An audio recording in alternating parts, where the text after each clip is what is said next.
Hello again, everyone, and welcome back to the World Cement podcast. I'm David Bisley, Senior Editor of World Cement, and this is episode 2.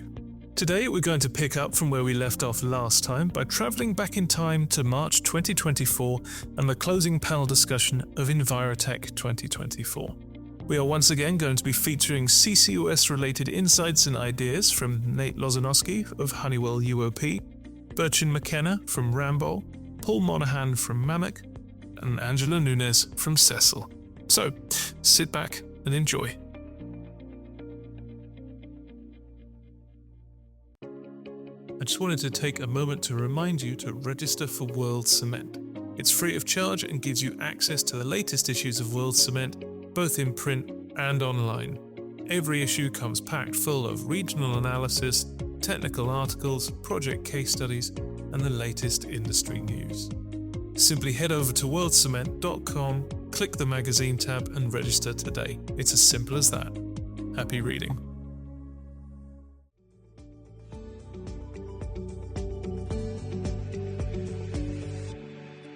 Now, another topic that you've each, I think, raised independently of me even asking anything about it so far is funding. So starting with you, Burcin, anyway. What are the options available for funding like these high capex projects like carbon capture facilities? There are national subsidy opportunities present. And so Danish government started that last year and they will continue progressively for the next few years too. It's also a similar story in Sweden. But I think for Europe, the most significant one is the EU Innovation Fund applications. And I know that even getting the earlier studies, feasibility, FEED studies, these are challenging, financially challenging for the cement producers right now without also knowing, are we really going to invest and when? But some of those studies can be also sponsored by Just Transition Fund. That's another available funding scheme in Europe. And it especially encourages for these earlier studies so that the players can come to the right maturity level for their project development. In US, of course, a myriad of DOE applications going on. But besides these, we also see that there is a private investors group coming up now because there is a need for green CO2 credits. And where do you get them from? As long as the CO2 is stored and there is a good portion of biogenic CO2 in that, it definitely creates a more appealing business case for the investors. Some of the tenders in Denmark emitters are looking for concessions, meaning that they are looking for investors, a few parties coming together willing to invest into a capture unit, where they will also own the captured CO2 and they can decide on the fate of that CO2 afterwards. But I think we will see more and more of that market developing in the next couple of years. Okay, thank you. A very comprehensive answer. Thank you. So, Paul, could you tell us a bit about your process when looking for funding for projects like this? Yeah, so I suppose what we have found has worked for us is, and it's probably on the back of trying to be innovative in our thinking and publication of our long-term strategy that was received very well by the national government agencies, is it opens doors to have a conversation about funding for the early work that you need to do around these decarbonisation technologies, including carbon capture. So we currently put a lot of effort into, as well as adapting the cement plant that you would have seen in my presentation, with upgrades that need to be done to displace the fossil fuels and use more alternative fuels. There's a lot of work that's going on in the background around various different RD&I and exploring innovation, feasibility studies, FEED studies, research. There's a huge amount of work that's going on with the team, the technical team, the cement team, some PhD people, I suppose, that are searching and screening and trying to de-risk some of those decisions we're going to have to make for investments in the future. And that's the approach that we take. So it's very much, you'd start off and you have all this stuff here and you need something in the middle that works for you, that's going to act as a really good, credible screen or a filter in terms of actually the technologies that you're going to end up adopting in the future. So that's the kind of approach we have. Very good relationships in particular with the government agencies in Ireland and Northern Ireland that have supported us with funding for this type of work. And you probably saw with the hydrogen project that I'm leading on, we're doing that through the UK government, and that will be developed in Northern Ireland. So that's the route that we have taken to help for us to learn about what the right solutions are, but also to help our investors on our board and our senior managers to give them the right information, the right time for FID to make those, I suppose, those important decisions. So we have one cement factory, so we have only got one shot at it. So we have to get it right, David. Okay, thank you. And Ângela, I'll ask the same question to you. How are you pursuing the issue of funding for your projects? Well, we think that, and it was said already by you, the partnership is key for this. Because we found out that here there are several experience in other sectors can help us developing such projects, not only in terms of technology, but also in terms of financing. So taking the best value for the projects is key, and these partnerships may help a lot in between other sectors, other industries, or even by funding, pure funding for investments, as you mentioned, for the credits case. And that's why we are so focused in this transformation of the cement plants to a more biogenic CO2. Okay. And there is also another question that I think is very relevant, because we already recognize carbonation, concrete carbonation, as a mineralization. And this happens always. So the reaction, all the geogenic emissions that we have today could be considered somehow neutralized along the lifespan of a structure. If this is true, we remain and we should be very focused on the combustion emissions. So dealing with this and transforming these fossil emissions into biogenic ones would be key to have a solution for financing our own projects. So I think this could be very, very interesting way to go. Well explored. Thank you. Of course, the external support for innovation fund, etc. It's a motivation to start earlier, to test, to demonstrate. If we get that support, we are willing to demonstrate, we are willing to learn, of course, because it's a kind of a de-risk of the project. So it's also very interesting. Thank you. And I'll direct that question to you, well, an element of Ângela's answer to you, Nate. How important do you then see the role of collaboration in making these sort of carbon capture projects come to fruition? Yeah, I think collaboration is key. We talked about it earlier. We're in different industries, and there's lots I can learn about the cement industry, and you can learn about the oil and gas industry. So those collaborations are actually extraordinarily important, right? And I didn't want to stop at the collaboration of just us providing a carbon capture technology to you. I think Honeywell as a corporation has a much wider scope in some things. And the way we've worked with other cement producers is we have a Honeywell Building Technologies Solution Group. We talk about the embodied carbon in a building, but also the operational carbon footprint of a building. And how do we jointly approach architects and engineers to say, look, considering the embodied carbon of this, but I've also designed a control system in consideration of specific cement attributes or concrete attributes that lower the overall consumption of the energy building. I think we jointly have to work together to drive the industry to adopt low carbon cement and work together to be able to get in front of structured finance folks and show them how we de-risk the project. So financing a carbon capture project is much easier from them. So I think for us at Honeywell, the collaboration is well beyond the vendor-customer relationship. We have to work together really proactively to find creative ways to drive demand for that green cement and get the financing available for the removal credits you could be selling on the open market. Okay, thank you. And sticking with you, Nate, for the moment, and moving back to the sort of the technologies that are currently available, is there a capture solution for every cement plant at the current level of technology? Or are there still some that are currently, it just does not apply to their process? I would say without knowing every cement plant around the world. Yeah, as an engineer, I'm going to caveat that answer, or it depends.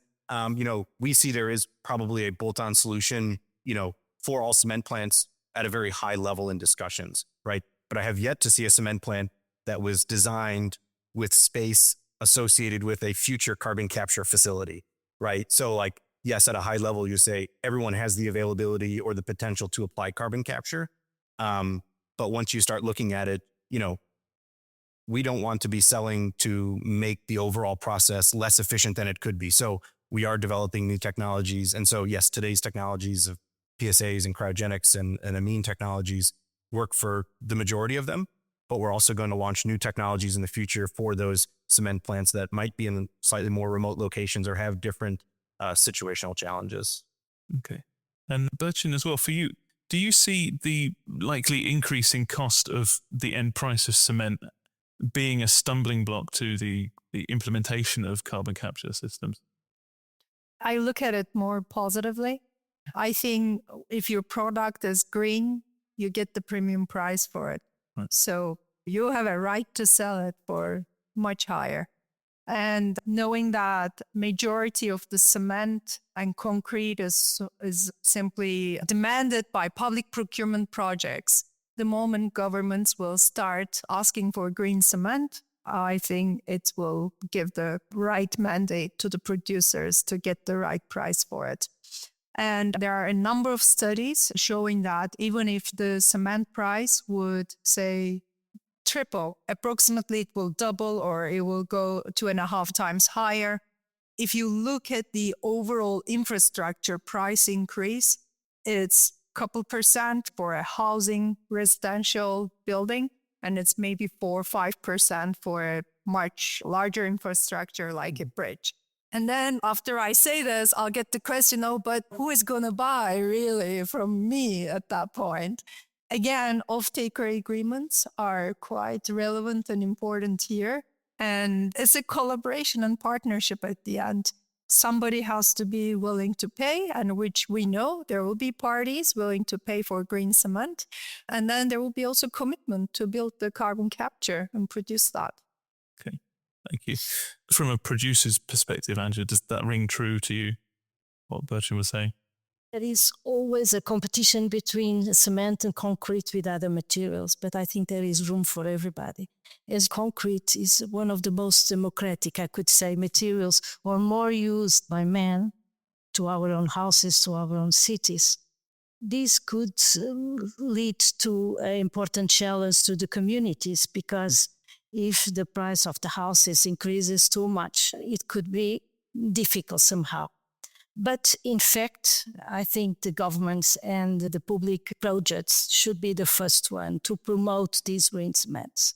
And if we don't get that support, it will be very difficult to go through to our own markets.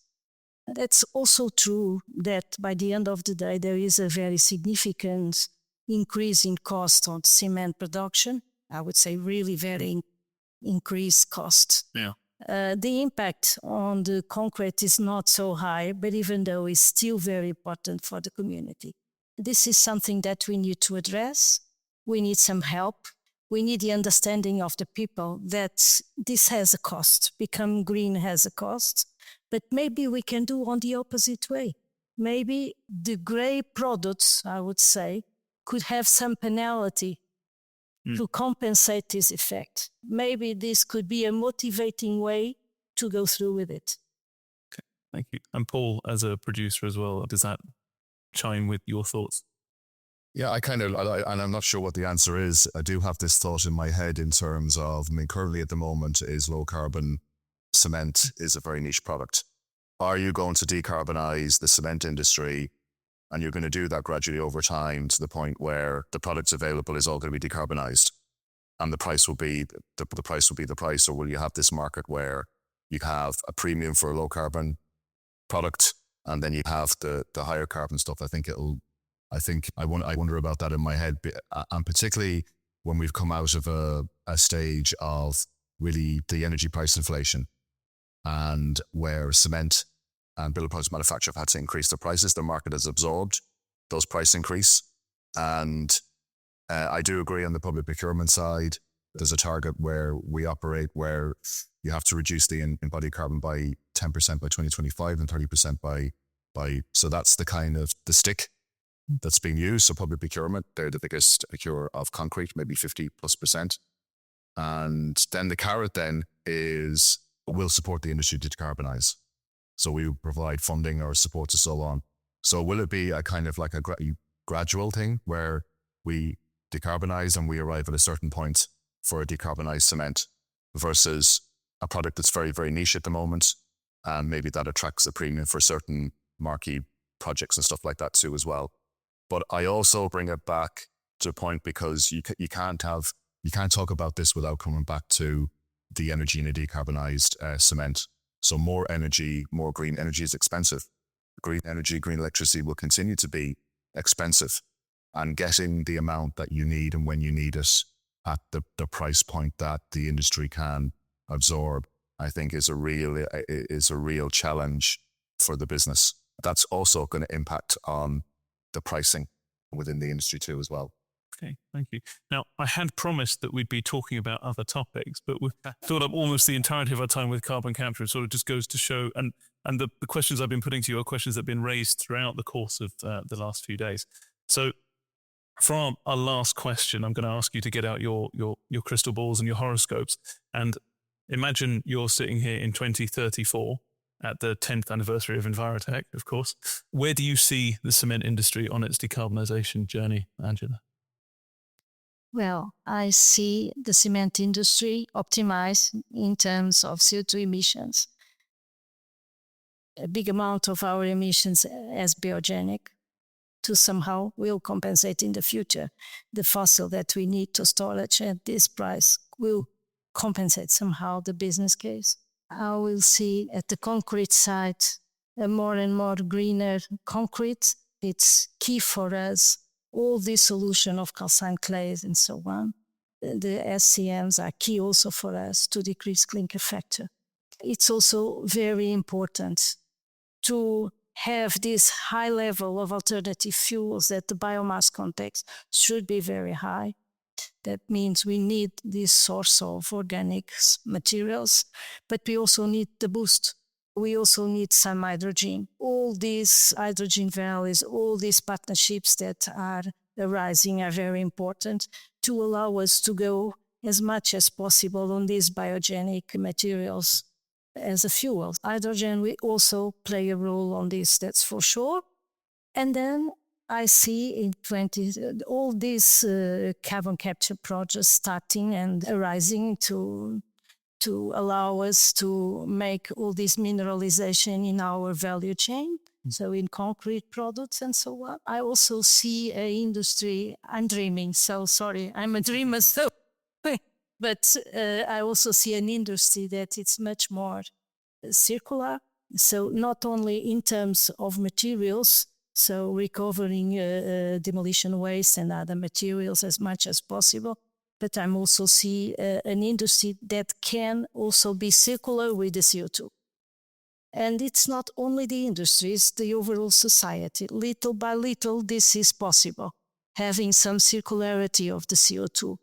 And I think it's a small seam that we can spray that maybe it will grow, and the technologies are there. We are thinking in big carbon capture units. Maybe in the future we are talking more about modular carbon capture units that can be applied in several sectors, in several ways and easily ways. So that's my dream. Sorry. And Burcin, where do you think we'll be? I think in 2034, we'll see a lot of cement plants already capturing and storing the CO2. I'm very convinced about it. And we'll see a number of new cement plants with oxy-fuel technology. Probably all the new builds will be based on that. And we'll also see that there will be significant amount of transport and storage that will be working. And there will be a market for carbon trading. Okay, thank you. And Nate, as somebody who's not really an insider to the cement industry, what do you think our prospects are? Yeah, I mean, everything they've said is, I think, aligned with where I'm at. But I also think as the industry continues to evaluate and adopt carbon capture, I think there's going to be the early adopters, the projects that are getting up and going, the early successes, and a number of other producers are going to say, okay, this is a secure way to decarbonize.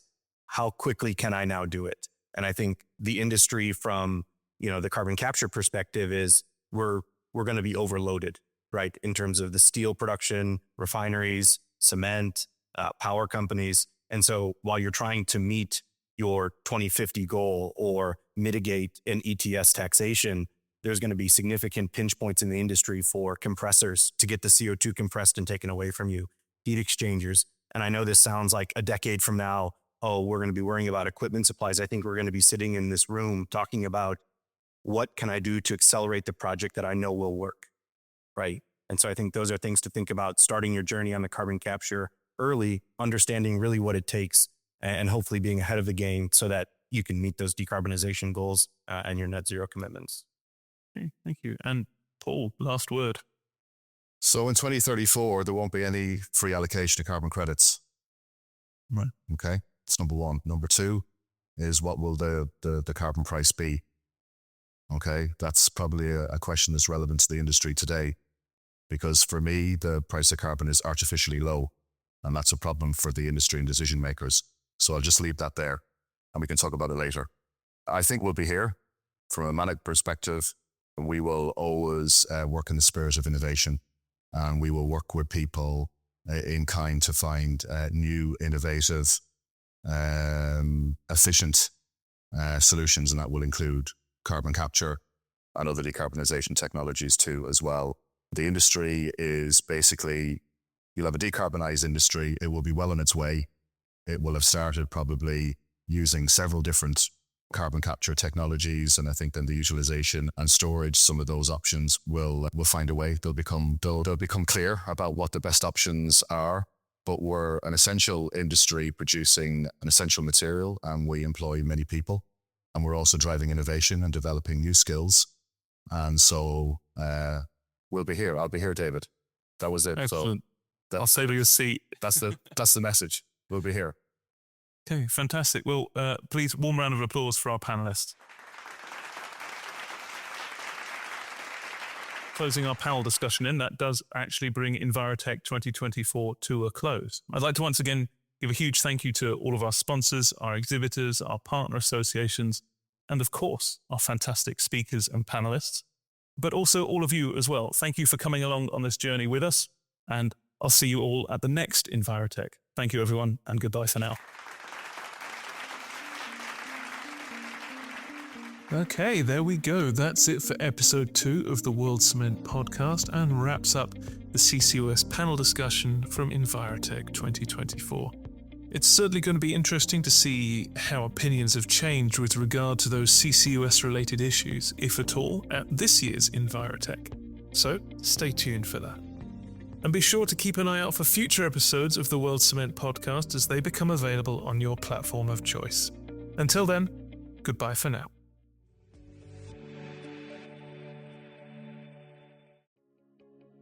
Hello everyone, I just wanted to take a moment to remind you to register for World Cement. It's free of charge and gives you access to the latest issues of World Cement. Simply head over to worldcement.com, click the magazine tab and register today.